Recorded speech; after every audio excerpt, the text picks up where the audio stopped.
যাওঁগৈ বুলি নোকোৱাকৈ গুচি যাব পাৰে না মানুহ?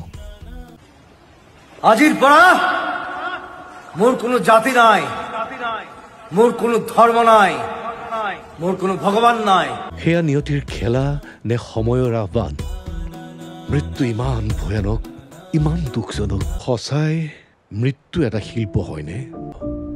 এই কাহিনীৰ আৰম্ভণিও এক পৰিক্ৰমা, যাৰ ভিতৰত সোমাই আছে মই মুক্ত। সত্য।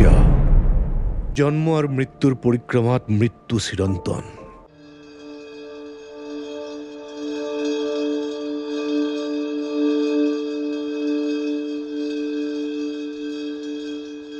কবিয়ে কয় মৃত্যুটো এটা শিল্প, কঠিন শিলত কটা নিৰ্লোভ ভাস্কৰ্য।